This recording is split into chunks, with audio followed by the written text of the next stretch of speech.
बहुत अच्छे से सुनना मेरी माताओं।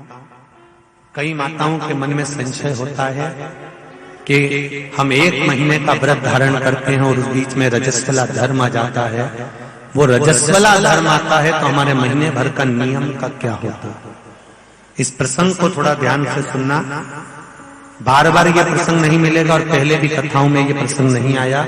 आज बीकन गांव की हरिहर्षु महापुराण में ये प्रसंग आया है। तो जितने लोग आस्था पर सुन रहे हैं, जितने फेसबुक यूट्यूब पर सुन रहे हैं, इस प्रसंग को थोड़ा ध्यान से सुनना मेरी माता।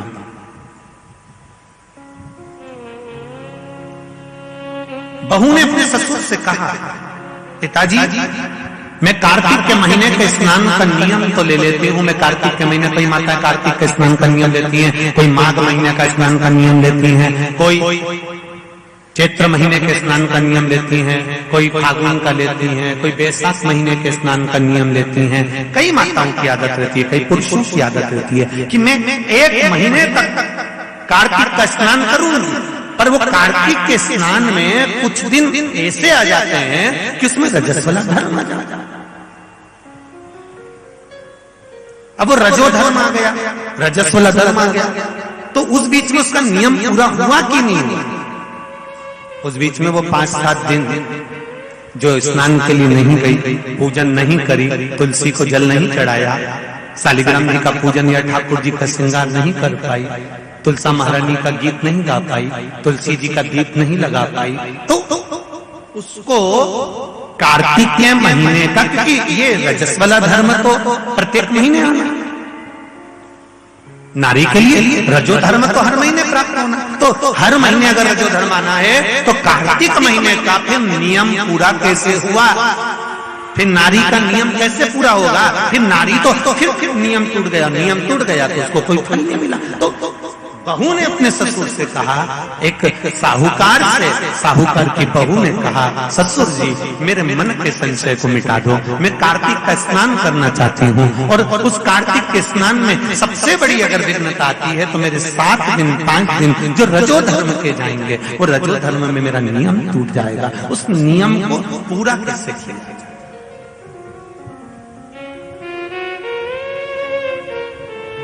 वो नियम पूरा कैसे होगा? कार्तिक के महीने का स्नान करने वाले जरा ध्यान देंगे, चाहे बैसाख स्नान करें, चाहे माघ का स्नान करें, मेरी माताओं का रजो धर्म 7 दिन 1 महीने के अंदर आ ही जाता है। और आया तो वो नियम टूटा। उस नियम को पूर्ण कैसे करा जाए? कहा, साहूकार ने कहा कि बहू मैं इतना विद्वान तो नहीं हूं, ज्ञानी तो नहीं हूं, पर मैं मेरे गुरु से इस बात को स्मरण कर आऊंगा। अब बहू को कार्तिक का महीना आ रहा है, कार्तिक के महीने का उसको इंतजार था, वो इंतजार में बैठी है। मात्र कार्तिक आने में 8 दिन बचे थे। अब देखिएगा जरा, आप में और उस बहू में क्या अंतर है। कार्तिक के महीने आने में 8 दिन बचते हैं तो आप पुताई चालू कर देते हो। बोलो सही है कि गलत है? कार्तिक आने में, दिवाली आने में जब 8-15 दिन रहते हैं तब तुम पुताई चालू कर देती हो, सफाई चालू कर देती हो, ये काम चालू कर देती हो, वो काम चालू कर देती हो। सारे काम तुम्हारे कार्तिक का महीना आने के समय पर चालू हो जाता है। और बहू सफाई नहीं पूछ रही, साफ सफाई पर ध्यान दे रही है, पर ऐसा नहीं कि साफ सफाई नहीं कर रही, पर उसका ध्यान वही कार्तिक के महीने के स्नान में लगा हुआ है। आज बहू 8 दिन बचे और बहू का भोजन छूट गया, उसका भोजन नहीं, भाई मिला अंदर जाइए। किसी चीज को पाने की जब तमन्ना होती है ना तो खाना पीना छूट जाता है। ये नागेश्वर मंदिर महिला मंडल से पूछ लेना। बहू की नींद चली गई, उसको भोजन नहीं भागा, नींद गई, भोजन भाया, बड़ी दुखी। साहूकार को कोई मिला चाहे ना मिला, इस बहू की आंख का अश्रु तुलसी के क्यारे के पास गिर गया। तुलसी के क्यारे के पास आंसू गिरा, अश्रु गिरा। महाराज अब बहू की आंख का अश्रु झलका, तुलसा महारानी की कुछ कृपा, देवर्षि नारद ने एक साधु का रूप धारण कर, साधु का रूप धारण करता देवर्षि नारद जिस मार्ग से साहूकार जा रहा था उसी मार्ग पर एक वृक्ष के नीचे जाकर बैठ गए। वृक्ष के नीचे बैठे और बैठते ही साहूकार ने देखा कि बहुत पहुंचे हुए बाबा लग रहे हैं, चंदन का तिलक लगा है, कंधे पर यज्ञोपवीत पड़ा हुआ है, बड़ी बड़ी जटा जूट है, मुख पर कुछ तेज पुंज है, बड़ा प्रकाश दिख रहा है। रुद्राक्ष की गले में माला पड़ी हुई है, हाथ में तुलसी की माला धरी हुई है। और साहूकार ने जाकर हाथ जोड़कर निवेदन करा, बाबा जी, ओ बाबा जी, मेरे मन के संशय को मिटा दीजिए। बाबा जी ने पूछा, क्या बात है बाबा? साहूकार जी बोले, मेरे बहू के मन का संशय है। नारी जब कार्तिक के महीने का स्नान करती है, या माघ महीने का स्नान करती है, या वैशाख महीने का स्नान करती है, या चैत्र महीने का स्नान करती है, नारी जब पूर्ण एक महीने का स्नान करती है तो बीच में जो रजस्वला धर्म आ जाता है, नारी 5 दिन 7 दिन जो काम नहीं कर पाती है, वो रजो धर्म के समय पर, रजस्वला धर्म के समय पर उसका 1 महीने का नियम खंडित हो जाता है। तो वो खंडित हुआ नियम पूर्ण कैसे हो, उसका वर्णन आप मुझे बता दीजिए। वो नियम मुझे बता।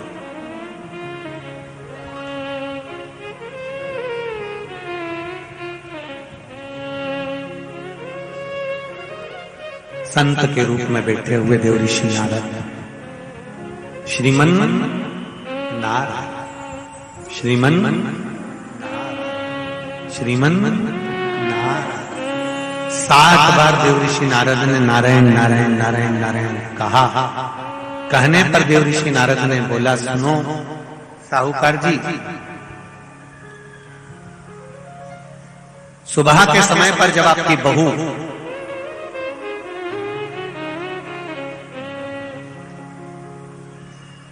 मंदिर की ओर जाए तो उसको इस मार्ग की ओर लेकर आना। मैं आपको ज्ञान उपदेश दूंगा और वो ज्ञान उपदेश आप बहू को श्रेष्ठ दे पाए ना दे पाए, वो बहू सम्मुख में बैठकर सुनेगी तो उसको प्राप्त होगा। ये देखो वही कथा आ गई। आप खाओगे आपका पेट भराएगा, आप सुनोगे आपका कल्याण होगा। बेटों बेटियों को लेकर आओ, बहुओं को लेकर आओ, बच्चों को लेकर आओ, उनके सुनने से उनका लाभ, उनका लाभ। साहूकार घर गए, बहू से कहा, बेटा एक संत अपने गांव में आए हुए हैं और वृक्ष के नीचे बैठे हुए हैं, चलो आप चलकर उनसे अपने प्रश्न को कर लो।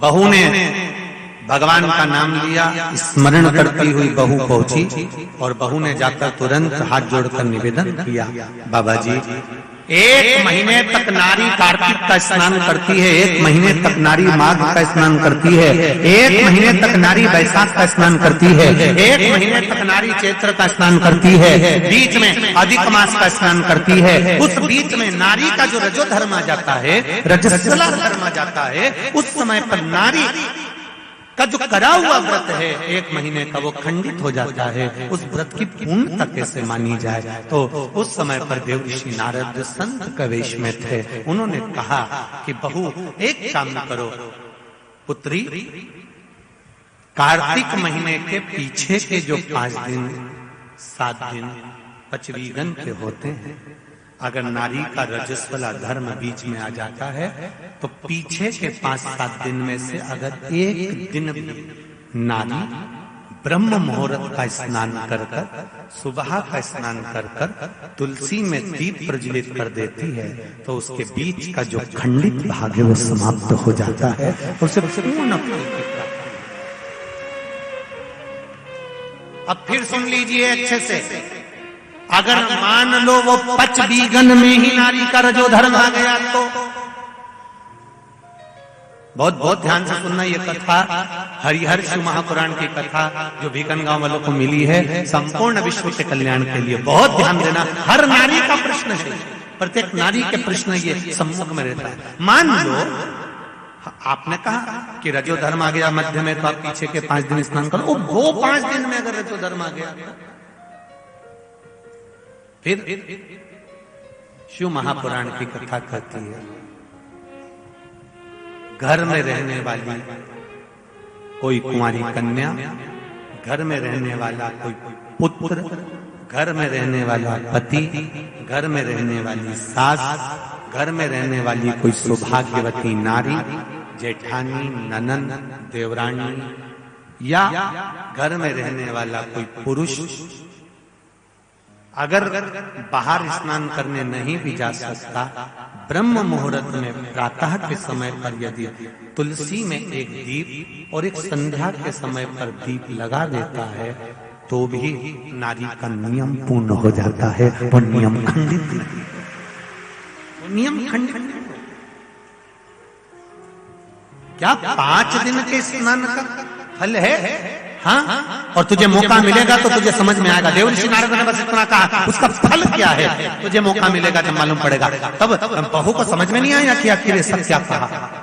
देवर्षि नारद कहकर चले गए। साहूकार की बहू रोज प्रातः का कार्तिक का स्नान करने लगी। कार्तिक का स्नान रोज बहू करती, रोज ब्रह्म मुहूर्त में स्नान कर आती। बहू को नहीं मालूम कि नगर के राजा का लड़का युवराज अपनी पत्नी के साथ स्नान करने आता है। राजा और रानी भी स्नान करने आते हैं, युवराज अपनी धर्मपत्नी के साथ स्नान करने आता है। आज युवराज को बड़ा बुरा लगा। युवराज ने देखा कि मैं घाट पर नहाने के लिए आता हूं पर यह घाट गीला कैसे हो जाता है। मतलब मेरे स्नान के पहले कोई स्नान कर रहा है, मेरे स्नान के पहले कोई स्नान कर रहा है। मुझे ऐसा लगता है जरूर कोई ना कोई आता है।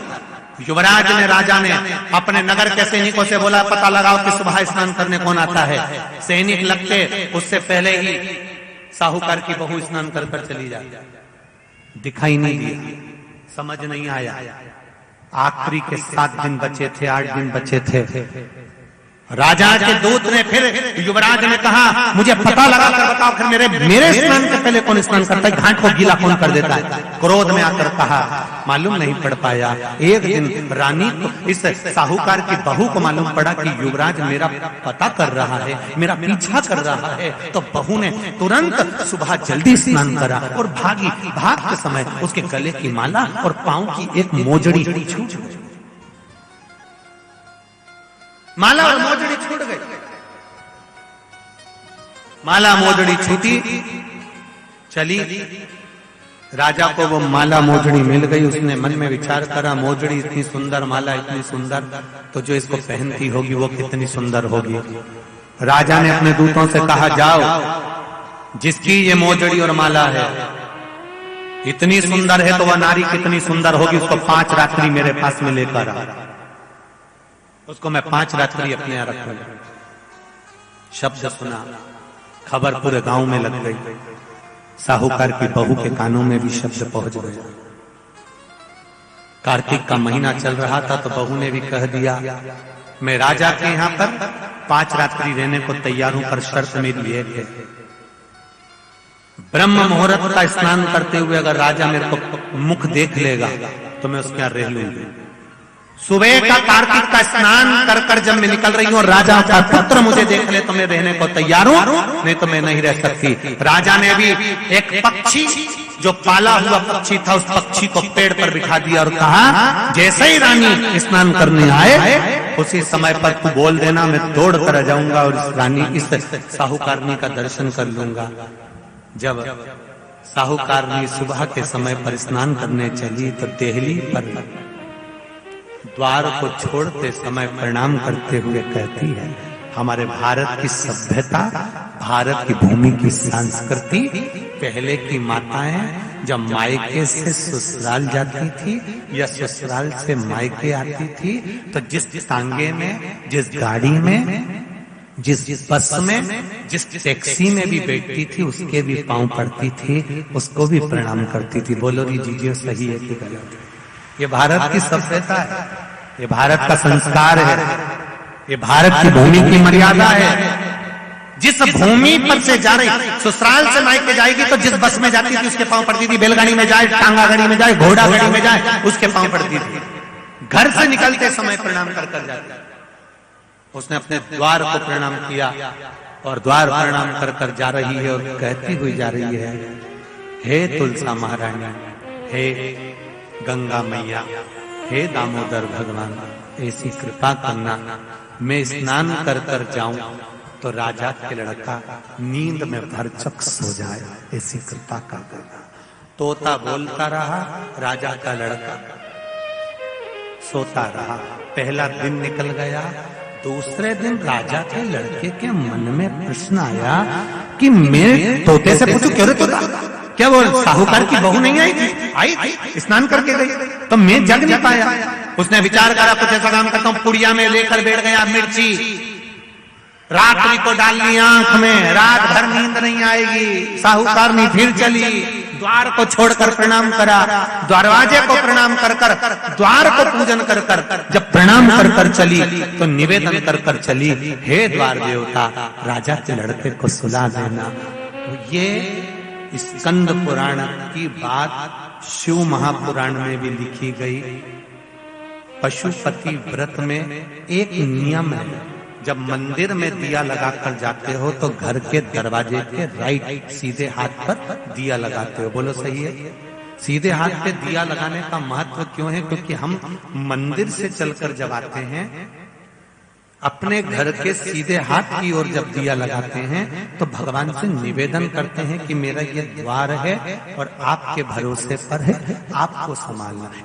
दूसरे दिन उसने मिर्ची डाली राजकुमार ने, तो भी उसकी नींद लग गई। तीसरे दिन उसने अपने शरीर पर कट लगा लिया कि इसकी जलन होगी तो नींद नहीं आएगी, मालूम पड़े तो भी नींद आ गई। चौथे दिन उसने आगी जलाकर बैठ गया तो भी नींद आ गई। पांचवें दिन भी उसको नींद आ गई। 5 दिन तक उस साहूकारनी का मुख नहीं दिखा। राजकुमार घर चले गया, गुस्से में लाल हो गया, शरीर में कोई रोग हो गया, शरीर कोड़ी हो गया, टपकने लगा, खाल गलकर गिरने लगी। राजा को चिंता लग गई, मेरा इकलौता लड़का, और उसकी शरीर की काया बिगड़ गई, उसकी काया समाप्त हो।